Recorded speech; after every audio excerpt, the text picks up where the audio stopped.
Whoa. Well, hello everyone, and welcome to an episode of Hacking with Friends. It is April 1st, and surprise, we are going to do the stream, but guess what? We've got a lot of news this week. So thank you to everyone who is joining us live in the chat.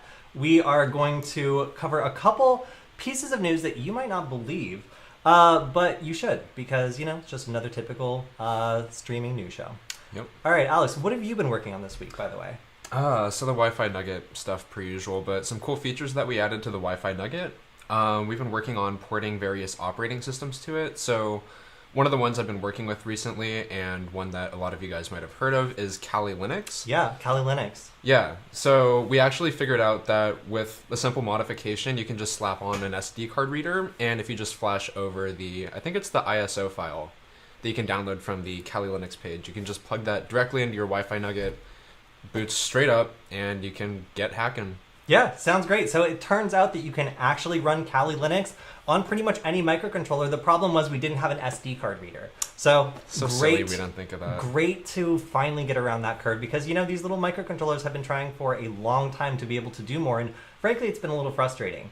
So, all right, in another piece of news, and this might be, again, a little bit shocking, there is a new method of authentication. If we switch over to my screen, you can see that, hey, the Cybersecurity Infrastructure and Security Agency, CISA, is now recommending that we move beyond biometrics that attackers might exploit. So all the time we hear about, use your face, or, use your fingerprint. Well, okay, that's a great idea, I suppose. But if you really have a persistent attacker or somebody who is really going after you, they're going to know that stuff. They might be able to pick up your fingerprint somewhere. Your mail probably has your fingerprints all over it. Maybe they could intercept that. There's lots of different ways someone could get your fingerprints because they're out there. I mean, look, like my hands are out here. Nothing's protecting them. My hands come with built-in fingerprints. It's exactly. Kind of dangerous. So how do we get around the fact that somebody could just pick up this bottle and suddenly log into my account? Well, that's where a new type of security comes in, toe factor authentication. Oh. So toe factor authentication is supposed to confuse attackers by giving them a smaller surface area, meaning they can't just go up and take something that you've recently touched and get into your account. I mean, you can never change your fingerprints, right? So if you touch something and somebody gets a hold of it, then boom, they've got the password to your account forever, as long as you're using biometrics like this. So absolutely, this is a great idea.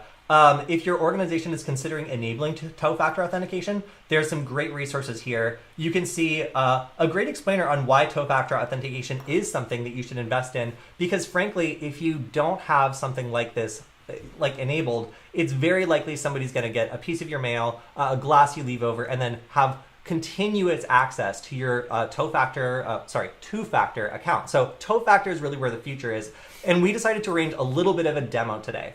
So this is a brand new Pixel, and you can see it is locked. So this is a Pixel 6, and this is really the great security. And what we want to do is we want to be able to make it so that this Pixel can be logged into, but not using a vulnerable method like fingerprints, which again, anybody could just go grab a bottle or something else that you have. Yeah, no one would think that someone would use their toes to log into their phone. No, absolutely not. So we're going to demonstrate what it looks like to use toe factor authentication, because your organization should really consider, and again, if you want to play back this video for your boss and say, hey, we need to move on. I don't want my account broken into, and for you to accuse me of not doing everything I could to keep it safe. So let's just show off really quickly how simple and easy toe factor authentication is, as is now recommended by the Cybersecurity Infrastructure Security Agency. So Alex, do you mind? Oh yeah, sure. Yeah, let's go ahead. The procedure is pretty simple. So the first thing you usually do, first you gotta set up a toe account. Yeah.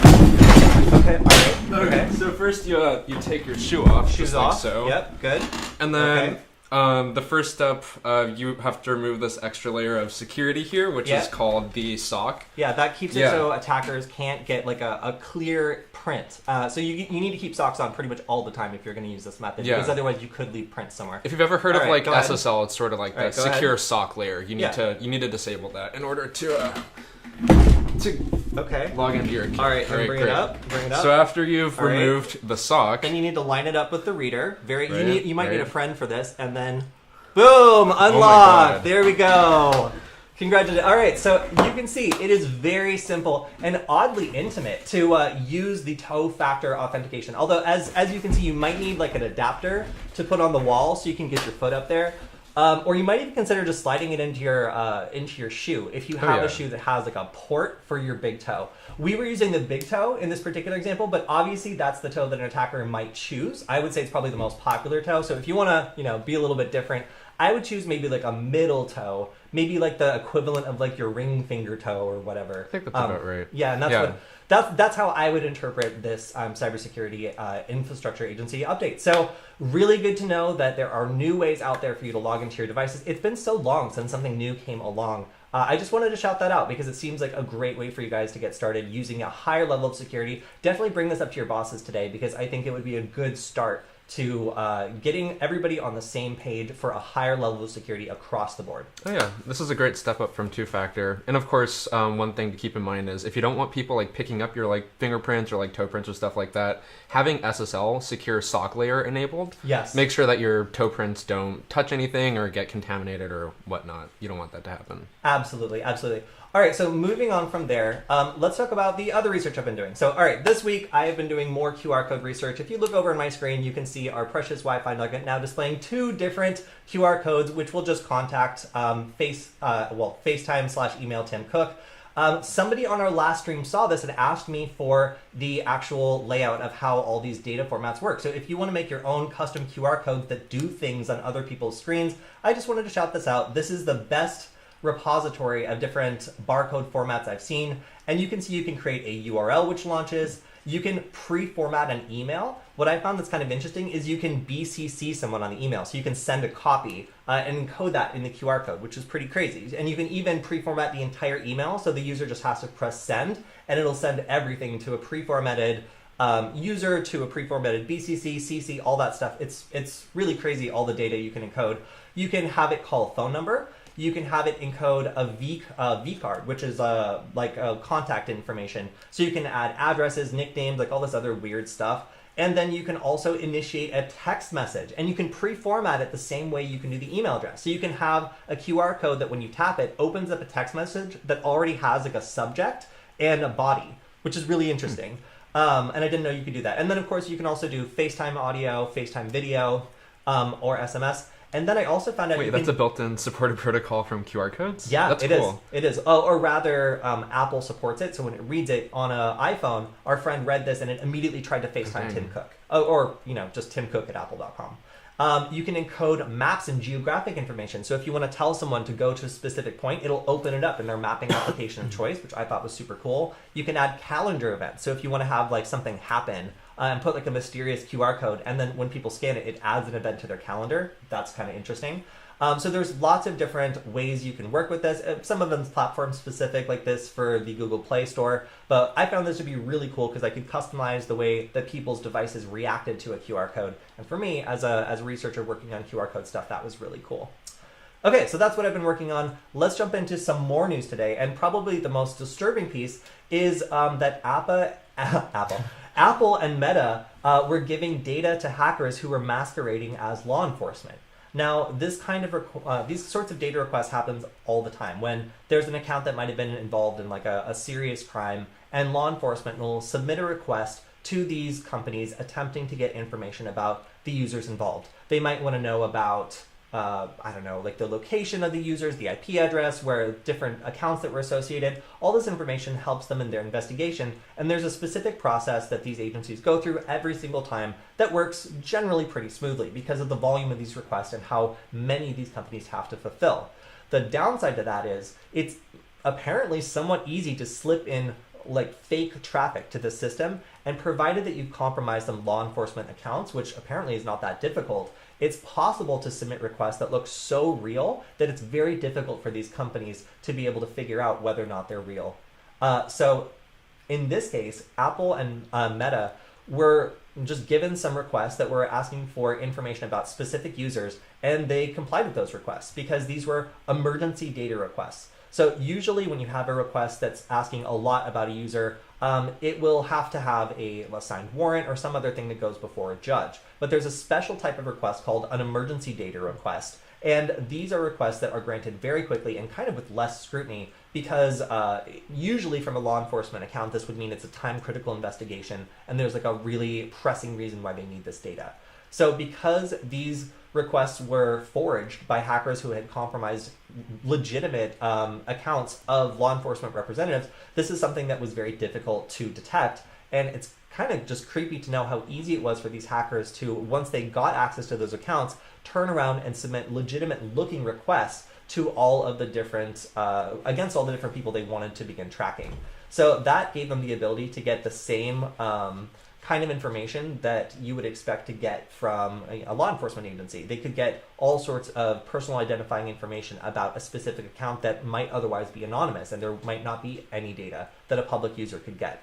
So this kind of end run around the inability to get data that's public or online is a very, very sneaky way that hackers have been using compromised law enforcement accounts to pursue, I guess, their enemies or people that they want to get at or learn about, often in the pursuit of other hacking campaigns. So there have been some implications that this might be hackers affiliated with a group called Recursion Team that is now kind of absorbed into Lapsus. And this is a suspicion that maybe some of these access requests were actually aimed at different people that they wanted to target for intruding into their company or actually going after something larger than just an individual person. So a very interesting way that some black hat hackers have been going after targets that are usually outside maybe their abilities by kind of using law enforcement as a way to get access to data that normally they would never have access to. So very spooky and very unsettling for any of these targets who might have thought they were safe, but then end up having the data about their account revealed to a malicious third party just because they weren't able to detect the attack. It's interesting to see what paths like these groups like Lapsus will take just to get what they want. Like also, they've just been making the rounds with like all their data extortion stuff. They've hit a lot of high-profile companies like NVIDIA. I think they also got like Samsung and a few others. And of course, one of the biggest ones was Okta. But if you switch over to my screen, it looks like they're back again, having hit Globant. I don't know too much about them, but they're an IT and software development firm with a whole bunch of employees, pulling in a whole load of revenue, $1.2 billion in 2021.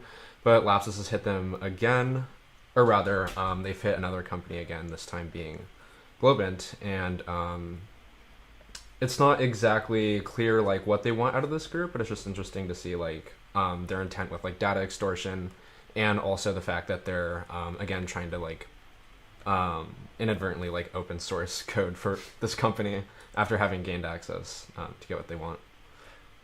Yeah, so having looked at this a little bit also, I noticed that the primary source code repositories that were leaked looked like they were for their customers. So it looks like Globant does some stuff where they have like source code for like development things and other sorts of like buckets of data for other like partner companies they work with.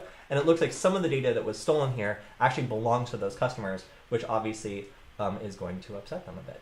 Yeah. This breach also is, again, the latest in a series of strikes by this cybercrime group. And what's interesting here is that they really don't shy away from any method that is effective. They really have embraced things like social engineering and just being like obnoxious in order to get things that they want. And it's really interesting to see how they brute force and are able to use some of these techniques that people might turn their noses up at, but when used properly are a really good way of getting what they want out of these situations. So again, really interesting techniques from a cybercrime organization that seems to be targeting companies who have lots of important data for customers. And another interesting note about them is this group also isn't above just bribing people either. So if they can't get their way via social engineering or technical attacks, sometimes they'll just offer to bribe employees of these organizations or of companies that work with them that would have some sort of access to them in order to gain access. So if they're able to get in touch with someone and offer them like tens of thousands of dollars in Bitcoin in order to do something very simple to enable them to gain access, sometimes that is what makes the difference between them being able to get into one of these companies and not being able to do so. Yeah, we also saw, and talk briefly about this, they hit Okta the other week too. I think this has actually been around for quite some time. I think like sometime in January before they actually disclosed this, but Okta, as far as I know, is like an enterprise grade like authentication service. But the way that they compromised this service was they got initial access to a smaller company. Let me see if I can pull that one up, called Sitel or something, that does like customer support. But they used that in order to siphon over data from Okta after getting access to, I think, like a single account that had remote desktop enabled, and then they were able to use that to gain access to like an internal like dashboard that controlled like various administration stuff. Wow. Yeah, I mean, I've heard, there was a story of how like the environmental controls, or like how a fish tank, like a Wi-Fi connected like fish tank temperature monitor have been used to like break into various places. So it only takes like a small crack, or a company that you might work with that maybe has some sort of limited access that could potentially cause some sort of like ability to expand that one little crack into something much more. Yeah. Pretty spooky. And again, like nobody's really immune to this. It's all kind of about your ability to spot when this happens, because everybody works with so many different companies and everyone has so much different types of software running. It's really difficult to stay on top of all the different things that could happen. But yeah, still very spooky. All right. So this is probably the most confusing story I have ever covered. And that's because I'm not much one for blockchain stuff typically, but gotta cover it. So let's talk about how hackers stole over $600 million from a crypto gaming blockchain. And in order to explain this, I had to learn how this crypto gaming startup worked, and it is deeply confusing to me. So let's go through it on my screen. So I guess this is an artist concept of the Sky Magus tracking down the hackers. Okay, so this is them getting revenge, I guess. All right. Apparently, this game was, or this concept was popular enough that some people are actually able to play it and make their like average income off of the game, which again is confusing to me. But it seems like this was such an initial rush that it was somehow parallel to the Ethereum blockchain, and you were able to have in-game items that would accrue some sort of value, and you could trade them and have them and sell them, and then you could power them up through some sort of smooth love potion. Ew. Or SLP, gotta have an acronym on the smooth love potion, which can power up your axes to be sold to other players as a commodity, or whatever, creating a play to earn loop. So at some point, like, this was working out pretty well for people, and there were apparently people in the Philippines who were like able to live off of this. And then the popularity just got so much that it was totally flooded with these smooth love potions. I guess, which is a problem for the economy. This is going over my head. I'm not an economist. And then new people came in to purchase all those, and it crashed the market, and it was at roughly 80% of where they were. A true tragedy for these round things. So the way that this was set up, though, was kind of interesting, because my impression of the whole blockchain transaction thing was it was supposed to be like mostly decentralized, and that's where a lot of the value came from. But this particular vision did not have decentralized blockchain anything. It actually had a centralized set of agreed upon servers, of which there were like 9. So these needed to have like at least like majority consensus, it seemed, in order to approve transactions. Whoa. And what happened here was that attackers were able to use this flaw, or use the fact that there were only a couple targets here, to gain control of 5 of them. So 4 of them initially through the company's own systems, and then through a linked account they were able to get into the 5th. So 5 out of 9 is the majority, and that gave the attackers the ability to approve any transaction that they wanted. So they just went ahead and made a bunch of transactions and approved all of them, and nobody actually noticed until somebody tried to cash out several days later. Nice. That's a surprisingly low amount of nodes for this setup. Yeah, 9. Yeah, exactly. Again, who am I to say what's a lot of nodes? I don't even totally understand what the point of all of this is, because I would rather be outside. But, if you've got to train your warbles into love potions or whatever and make cash doing it, then I support it, I guess. Sure. Devastating hit on the blob economy. Yes, exactly. You can see the blob economy took a sharp fall upon the news being disclosed. Wait, also there's real money like implicated in this somehow? It's so confusing to me. It's whether weird. It's Ethereum, so at some point it was Okay. either money or electricity, or like some sort of a computer gave it to someone. I don't know. But either way, it seems like a lot of value has been lost. And of course, the organization is saying like nothing's really been lost here. They're going to just transfer it back. Don't worry about it. But currently, the ability to cash out is blocked. So if you're a member of this beautiful community, Unfortunately, it seems like you're unable to transfer your wealth out into the real world or the rest of the world. So it seems like also the majority of the funds here are sitting in a fresh Ethereum wallet that has over 6,000 Ethereum in it, which is probably a lot of dollars or rubles. Who knows? But either way, it seems as though this money is not going anywhere for the moment, although it is beyond the reach of the users who are rightfully entitled to it. So again, I do not understand a lot of what I've just told you, but I do understand that some cryptocurrency related items have been stolen and 6,000 Ethereum are now sitting in a wallet somewhere and lots of people are upset about it. So if you know more about the story than I do, feel free to chime in the comments. But I mean, this news story has been doing the rounds, so I did my best. All right, Alex. Devastating hit. That was a hard one. I'm sorry. Cool. So we have QNAP back yet again. This time with the latest OpenSSL bug that was disclosed. I think we talked about this the other week, affecting their network-attached service devices.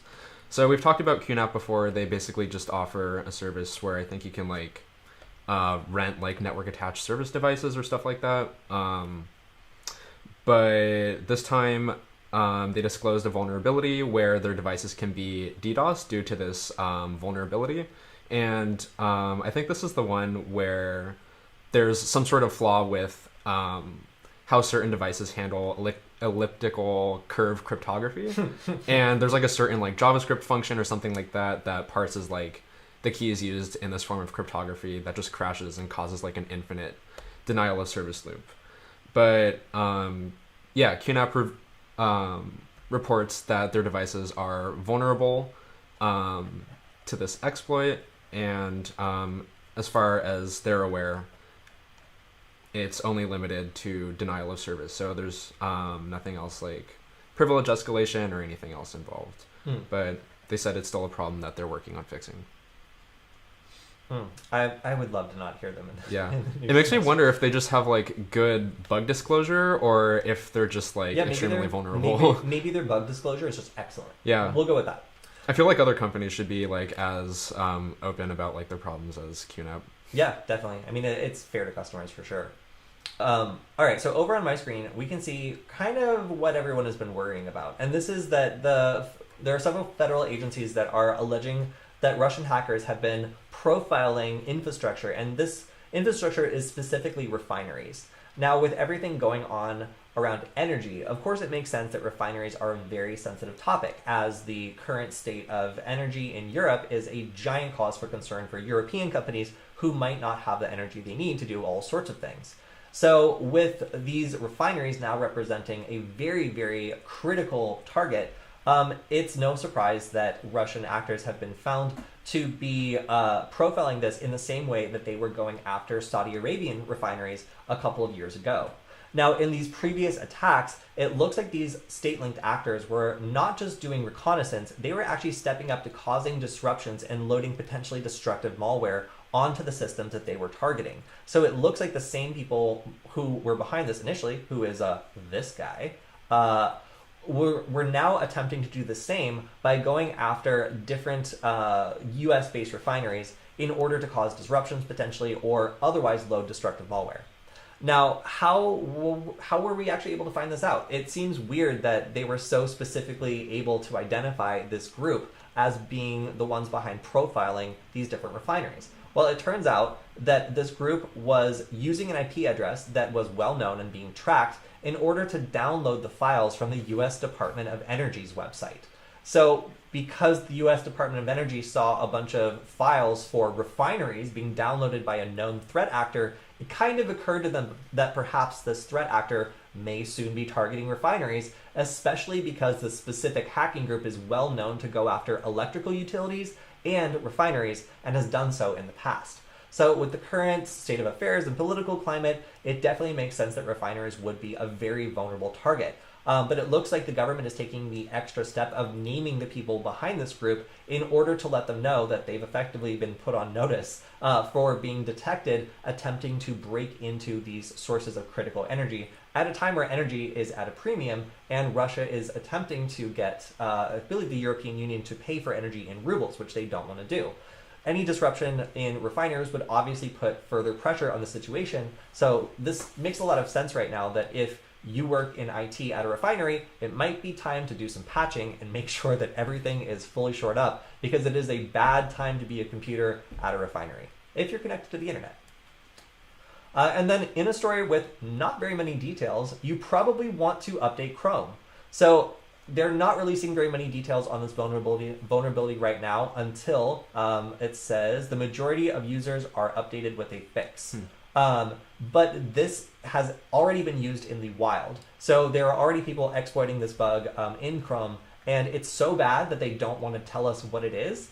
My recommendation, update Chrome as soon as possible, because we'll probably find out some pretty gory details about what this was in a week or two, and you probably don't want to find out by having it happen to you first. So typically when these are released like this, it means that either a state actor or someone like NSO Group or somebody else is using this in an attempt to target specific users, or in a large campaign like a watering hole campaign against users of a specific website. So you definitely want to update Chrome if you have the option to. There's like some very vague details that were published about it, but yeah, again, there's still like dubiety around like what's actually wrong or how. What details have been published? Because I haven't seen almost any from this. As far as we know, it's a type confusion error in a JavaScript engine. So that means like if you allocate like a pointer or something to like a piece of memory, telling it to like access some sort of variable, but then when it tries to process it, it turns out to be like a completely different variable. Like if it declares it's a string, but then it actually receives like an integer or something like that. This can usually lead to like memory overflow issues, and then resultantly this can cause like arbitrary code to be executed. So as far as we know, it originates from a type confusion error, and if this is successfully exploited, this will allow attackers to execute arbitrary code. Yikes! And this is published by Bleeping Computer. Oh, cool. Yeah. All right, so more information on Bleeping Computer than on the stable channel update for desktop that was posted by Google. They're being kind of like closed-lipped about this, but it still is definitely worth checking out if you're interested in kind of what the latest in-browser-based exploits are, because these are really bad exploits that can affect mobile devices, they can affect desktop devices. It looks like this was focused on desktop devices, but often these mobile exploits are the ones you really hear about in the news. So always worth digging into why an emergency Chrome update has been pushed out. Yeah. All right, so over on my screen, we have another web-related. Let's say a opportunity that has emerged. That's really the best way I can spin this. So Spring for Shell is a new vulnerability affecting Java. Poor Java developers. And the problem here is that this is a remote code execution, which is very bad. It scores as critical. And the issue here is, I believe, an HTTP request, which is not good. So being able to send this HTTP request allows you to remotely execute code or drop a web shell, which is obviously bad. And in addition to this, this is apparently a workaround of a patch for, I think this was in 2014 or 2017, something like that. So this was quite a while ago that this vulnerability was discovered, and it was patched, but apparently not in a way that was robust enough for long-term durability, because it seems like somebody has found a way to get around this, and then this whole bug has come back to haunt this framework. So this affects Spring, and Spring is an incredibly popular open source tool that is used in the Java framework. So lots of people use this. It's described as very famous variously in here. So apparently this is a very big issue for Java developers, and since it is critical and it is exploitable remotely by, again, just an HTTP request, it's really important that you get this updated. And there are some tools available out there to scan for this and detect it. So if you are worried about, if you're a Java developer and you're not sure where to get started, check out some of the tools that have been developed to scan for Spring for Shell. And maybe, Alex, you could demo this sometime this week. Oh, yeah, that'd be cool. Yeah. Yeah, it's actually tangentially related to, like, Log4Shell, which is why they sort of, like, adapted that portmanteau. But it has something to do with, as this tweet says here, it's class loader manipulation. So it uses the JNDI protocol from Java, which is the Java naming and directory interface.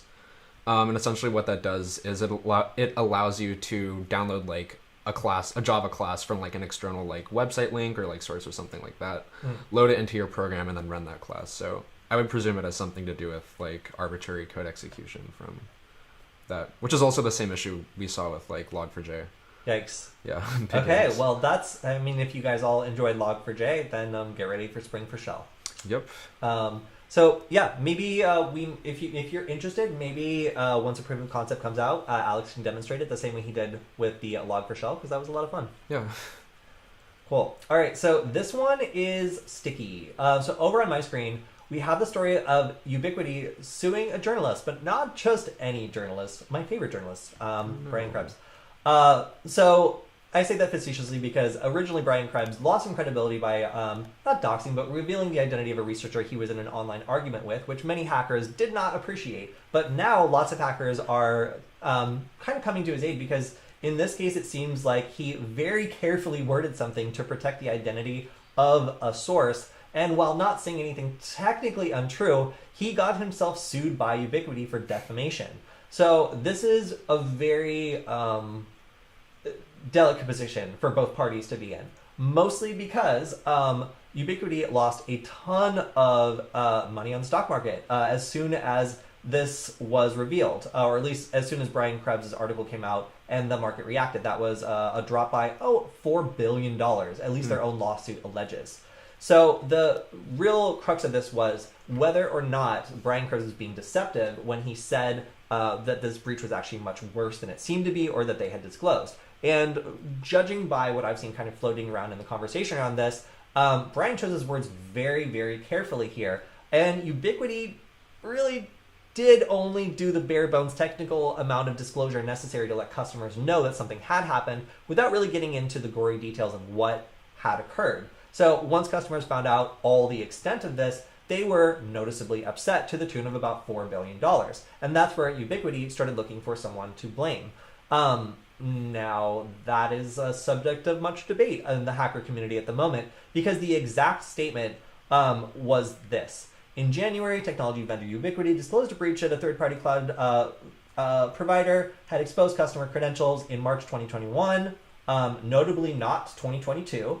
A Ubiquiti employee warned that the company had dramatically understated the scope of the third-party cloud provider, and that was a fabrication. And then on Wednesday, a former Ubiquiti developer was arrested and charged with stealing data and attempting to extort his employer while pretending to be the whistleblower. Now, what's notable here is that this is the same person. So at the beginning of the statement and the end of the statement, this is the same person. But because he had guaranteed anonymity to the employee apparently in 2021, he did not publicly link these two people together. And Ubiquiti found this to be deceptive and decided to pursue the suit against him. Although my argument would be, I mean, we'll see about that. So by separating these two people, like in the article, it kind of made it seem like a legitimate, unbiased Ubiquiti employee was making statement A, whereas a criminal Ubiquiti former employee was making statement B, or had been arrested as statement B. The fact that these two people were the same person might lead people in the listening to the first employee either think that they have more credibility or less credibility because of being accused of potentially blackmailing their employer. So this is, again, a very complicated case, and the way that this was disclosed is really what's at issue. A lot of hackers kind of feel like keeping your source anonymous after you guarantee them anonymity, especially when they're merely charged and not convicted with something. And again, it's pointed out here that being charged with something doesn't mean that you've done it. Being convicted of it means that you probably did. So in this case, it seems that Brian Krebs was very carefully trying to protect his source that he had guaranteed anonymity to back in 2021. But now that he's being sued by Ubiquiti, it's actually shined a huge flashlight on this entire situation, which may not have been what the company wanted. So we'll see how this pans out, but it has generated a big debate when it comes to protecting sources versus notifying customers. And in this case, I guess we're going to see which one is more legally protected, because reading through it, while it is a little misleading that these two people in this statement seem to be different people, I don't know if that's grounds for like a big lawsuit that causes a bunch of people's attention to be drawn to this particular issue. So, we'll see whether this is the kind of like a Streisand effect kind of deal, or whether this pans out for Ubiquiti. But either way, it is a bold move going after a journalist when you've had a data breach and that journalist is quoting sources that are real sources. However, maybe they have a point about the way that this was actually kind of worded when it comes to trying to separate the source from the person who was arrested for doing something obviously criminal. Time will tell. But yeah, a very sticky situation both for Brian Krebs and Ubiquiti. Yikes. All right, over to you. Oof. Okay, so CISA, the Cybersecurity and Infrastructure Security. Oh, they're the ones that told us about toe-factor authentication. On a streak of good news. Just proves their legitimacy here. So they've issued a joint advisory with the Department of Energy warning about UPS systems, which is uninterruptible power supply. Yes. I didn't trip over the words this time as I did last time. As being targets of various ongoing attacks. So this obviously has really bad implications since these are used by lots of organizations for mission-critical environments, as you can see, including data centers, industrial facilities, hospitals, stuff like that. Okay, so all sorts of missions. Yes. Okay. All right. Yeah, basically really bad. But what these systems are used for is for restoring energy. Like if like all your power goes out, they're basically these huge backup batteries that are supposed to supply you with an emergency source of power. But the problem is just with like the advent of IoT, naturally most things are becoming connected to the internet now, of which one of those things is UPS devices, these power supplies. So the other week we talked about these APC branded UPS power supplies specifically, which are found vulnerable to a set of 3 different zero-day vulnerabilities dubbed TL Storm. But basically this allows attackers through 3 different vectors to take over these power supplies and also be able to shut down or manipulate them. Sucks, they actually took the video down, but it was pretty badass. No. It was like a power supply being taken over remotely, installing over-the-air firmware, and then like blowing up the power supply by like damaging internal components. But yeah, they issued this advisory in response to having noticed that some UPS devices are already being targeted. Yeah, pretty scary stuff. But recommended mitigations for this includes finding your UPS devices and just taking them off the network. Yeah, okay, so just that much is obvious. Yeah. But also just like the different vectors that this is vulnerable to is quite scary. So specifically for these APC ones, attackers can install their own over-the-air firmware. They can use various stuff to confuse the TLS state, and this allows them to remotely execute code on these devices. So, bad stuff. Yeah. So that means they could either, so they could probably either shut them down, blow them up, or do something else. And again, this also could be a vector into something more serious, depending on where these actually are. Pretty crazy. Yeah, it's particularly scary to see like that these are used critically in like hospitals and stuff like that. Like if an entire their whole power system shuts down. Yeah. And there's like people connected to this. It's oof. Oh, yeah. All right. Well, that's about all we have time for today, or actually that's just about all we have today. Thank you everyone for joining us and learning a little bit about, how to upgrade your security today. It's good to refresh that periodically. And if you know anybody who hasn't heard about two-factor authentication yet, please feel free to share the stream with them so they can make sure to get on board with that before, somebody gets your fingerprints, because you only got this set of fingerprints and you leave them everywhere. So you should be smart and use something that's a little bit more hidden. Yeah. Make sure you keep your toes behind that secure sock layer as well. Yeah, the secure sock layer is very, very important. Remember the SSL. All right, everyone. Thank you so much for joining us on this April 1st episode of Hacking with Friends. If you have any questions, then feel free to leave them on the YouTube video, and we will get to them on our next stream on Tuesday, and we will see you then. Bye.